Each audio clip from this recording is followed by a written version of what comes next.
Tomei posse como senador pelo Estado de São Paulo no último dia 9 de março, suprindo vaga do ilustre senador Aloysio Nunes Ferreira. A chapa que nos conduziu ao Senado Federal foi construída em 4 mãos em 2010, por PSDB e PMDB, como solução para uma solução inesperada, uma solução difícil que surgiu naquela época. Hoje, a reassumir uma posição no Parlamento, no momento em que o Brasil enfrenta tantas e tamanhas desventuras, ratifico minha percepção de que as adversidades, quando enfrentadas com espírito positivo, têm o condão de exercer um efeito aglutinador. O papel da política, da verdadeira política, não é outro senão este: o de fazer prevalecer, face a diferenças aparentemente irreconciliáveis, os interesses comuns, os interesses maiores do povo e do país. Sei que alguns não me conhecem, e um dos objetivos deste pronunciamento é justamente o de apresentar-me aos nobres colegas senadoras e senadores e os demais brasileiros que nos assistem, nos leem e nos ouvem. Aos que me conhecem ou me conheceram em outros tempos, em outros momentos da minha vida política, asseguro-lhes que continuo sendo o mesmo sujeito, o mesmo homem simples que nasceu e se criou no interior de São Paulo, próximo à divisa de Minas Gerais, e que segue, vida fora, sempre fiel a seus princípios e seus ideais. Um retorno ao Parlamento nesta altura da vida traz à tona muitas reminiscências, tantas recordações de outros tempos, aos quais é difícil resistir.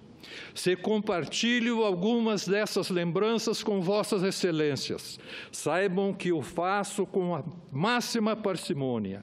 Lembro de que em 1975, durante um pronunciamento em meu primeiro mandato como deputado federal pelo antigo MDB, fui aparteado pelo deputado Israel Dias Novaes, um eminente literato, membro da Academia Paulista de Letras, e que disse o seguinte: Vossa Excelência, quando ascende à tribuna, dá uma impressão, mas quando começa a se manifestar, faz mudar completamente essa impressão. O deputado Dias Novaes era de outra geração. Quando nasci em 1943, ele já se formava em Direito pelo Largo de São Francisco. Ele prosseguiu dizendo o seguinte: é que, sendo muito jovem, seria de se esperar que abordasse assunto de menor profundidade em face de sua aparente e natural inexperiência. O fenômeno é curioso, um homem muito jovem, com ideias bastante maduras. Se ainda estivesse entre nós, o companheiro faleceu em 2009, infelizmente. Se estivesse aqui, o deputado não comentaria minha juventude, por óbvio, nem elogiaria minha maturidade, que hoje não passa de mera obrigação. Ele poderia constatar, entretanto, que apesar de mais de 4 décadas que nos separam daquela sessão do grande expediente, ainda conservo, linhas gerais, os mesmos ideais e o mesmo entusiasmo daquela época. Como muitos se recordarão, eram tempos em que resistíamos ao autoritarismo ditatorial, escavando nossa própria trincheira democrática. Quando nos impuseram o bipartidarismo, permanecemos na oposição. Quando, por meio da edição casuística da Lei 6767 de 1979 e com o objetivo de nos fragmentar e enfraquecer, nos impuseram o pluripartidarismo, fundamos o Partido do Movimento Democrático Brasileiro, o PMDB, quando fui um dos que assinaram a primeira ata de fundação do partido.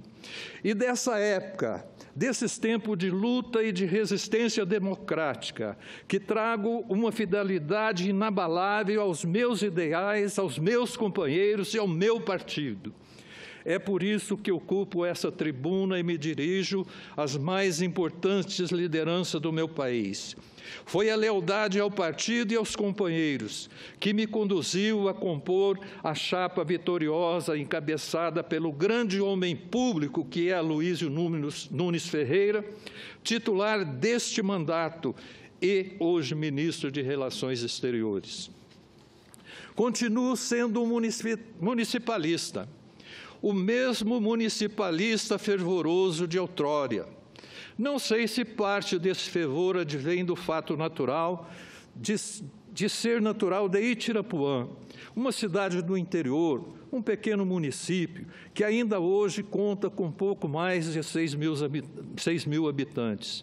Não sei se deriva do fato de nunca ter perdido a percepção de que as coisas reais, os fatos orgânicos da vida, as dificuldades e as superações cotidianas acontecem na cidade. Não sei se é por isso, mas o fato é que continuo acreditando que o município é a verdadeira célula máter da Organização Federativa do Brasil. Os que tiveram a honra de participar da elaboração da nossa Constituição de 1988 sabem de nossa declarada intenção de concebê-la como uma autêntica Constituição municipalista. Pode-se dizer, de certa forma, obtivemos sucesso, atenuamos a força centrípeta e a sanha centralizadora dos governos anteriores. Redistribuímos competências e prerrogativas entre os entes federados e recolocamos os municípios no mapa do Brasil. Mas esta é uma batalha que não foi vencida com a promulgação da nova Carta. É uma luta que prossegue, um embate federativo cujas razões de ser se renovam a cada espasmo concentrador e a cada nova crise que aponta no horizonte. Continuo também sendo um parlamentarista devotado.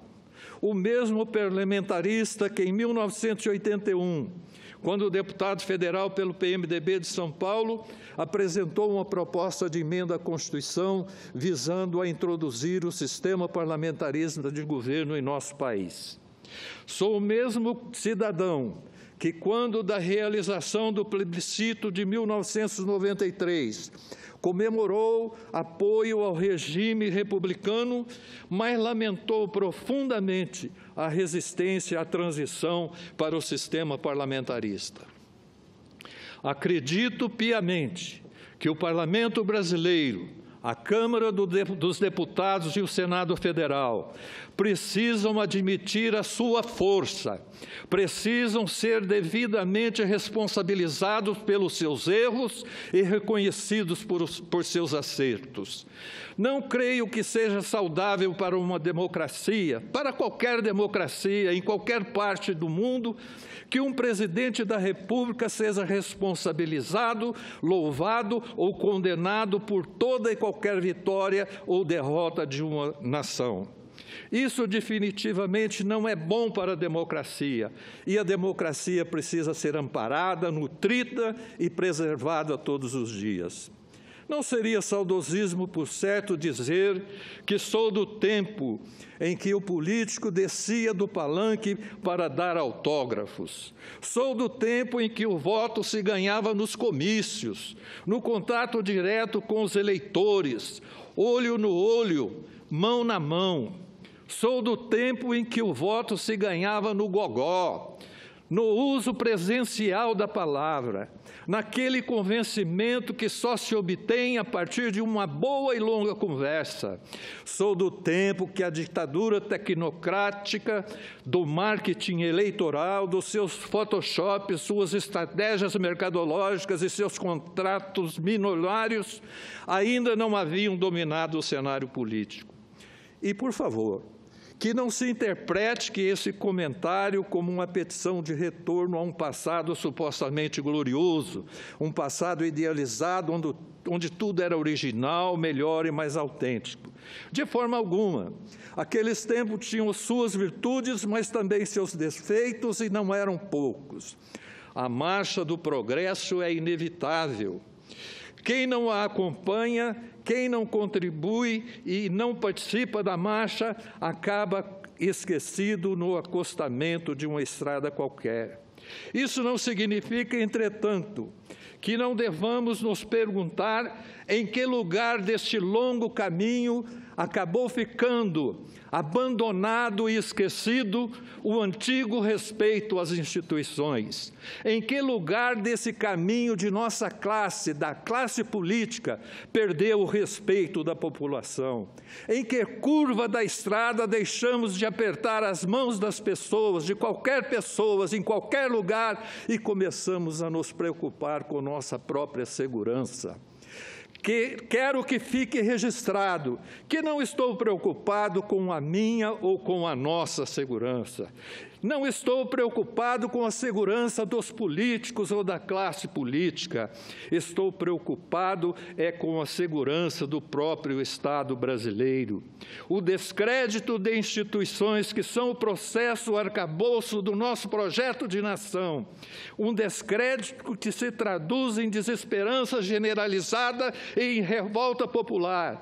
É sintoma de um problema muito mais profundo, de uma doença muito mais séria e muito mais graves, que põe em xeque a própria legitimidade da classe política e da democracia brasileira.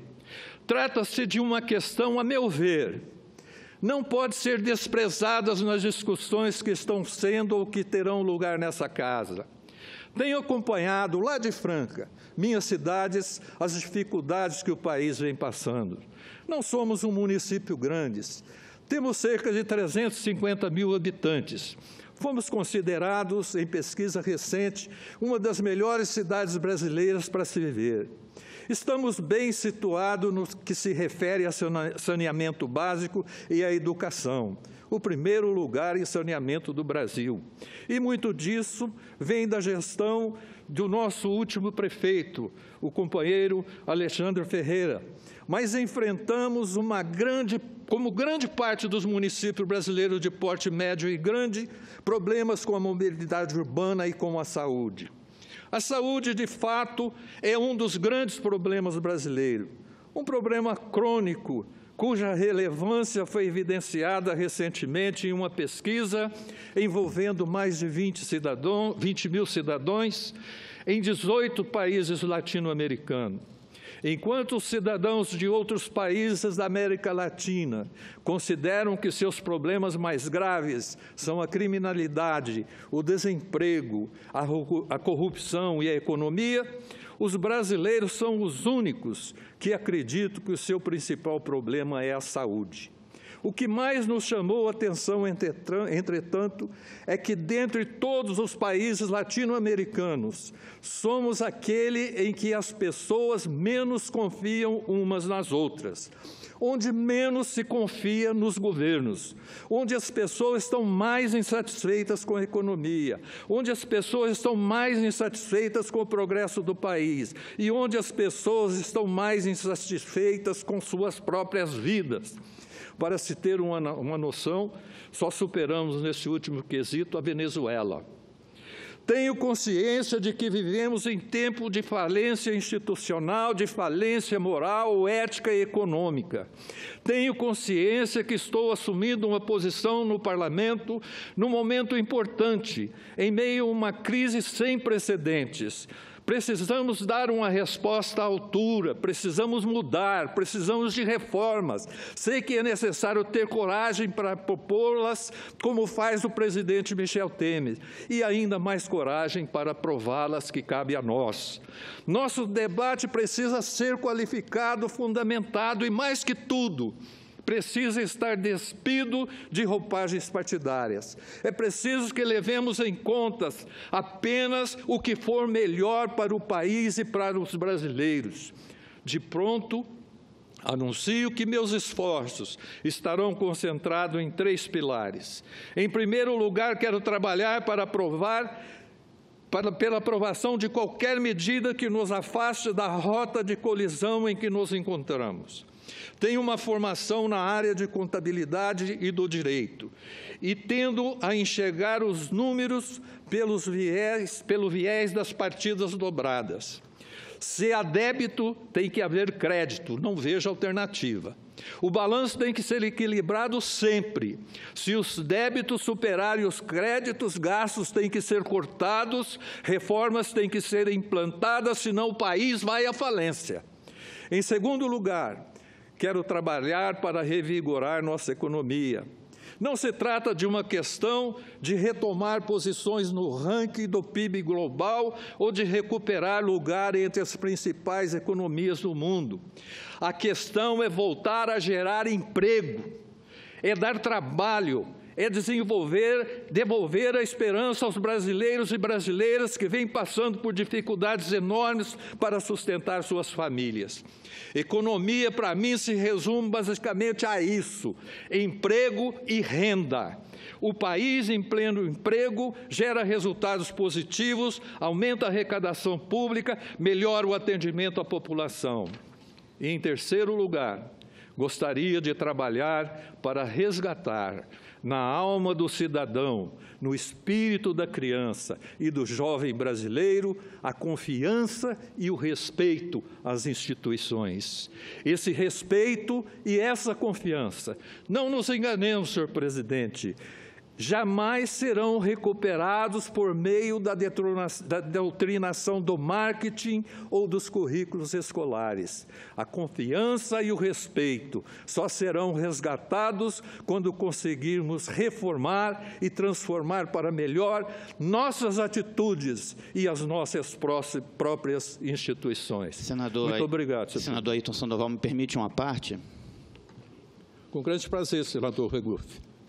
Senador Ailton Sandoval, eu quero apenas lhe dar as boas-vindas a essa casa, saudar Vossa Excelência e dizer que Vossa Excelência está chegando nessa casa num momento muito grave da quadra nacional, um momento onde há um processo crescente de criminalização da atividade política por uma série de escândalos que ocorrem e que ocorreram nesse país, e no momento onde nós temos que afirmar as instituições nas boas práticas. Vossa Excelência colocou 3 pilares no seu pronunciamento e o que eu desejo é que Vossa Excelência consiga honrar aqui a população do Estado de São Paulo, consiga representar bem São Paulo e consiga também ser feliz nessa casa e dar a sua contribuição. E parabéns pelo pronunciamento e seja bem-vindo. Obrigado pela manifestação, senador Regufe. É verdade, eu sou um privilegiado por Deus. Eu vivi um dos momentos mais importantes da história desse país, quando tivemos a oportunidade de combater um regime autoritário que infelicitava a nação brasileira. Graças a Deus nós tivemos êxito, conquistamos a nossa democracia, as eleições diretas e tudo aquilo que nos conduziram ao momento que estamos vivendo hoje. Infelizmente, esse momento foi um pouco deturbado pelos fatos que andam acontecendo. Mas eu tenho consciência que nossos companheiros senadores, nossos companheiros parlamentares também da Câmara dos Deputados, estão com suas consciências voltados para a sua responsabilidade de conduzir esse país ao eixo. E temos aqui um exemplo importante na presidência dessa casa, o senador Thieres, que é uma figura das mais importantes do Senado Nacional e que me recebeu com tanta simpatia, com tanta cordialidade em todos os momentos em que passei nesses quase um mês nessa casa e que pretendo ficar até abril do ano que vem, se Deus quiser, na companhia dos grandes amigos que estou fazendo aqui. Quero agradecer a tolerância de vossa presidência e agradecer a presença de todos. Muito obrigado, senhor.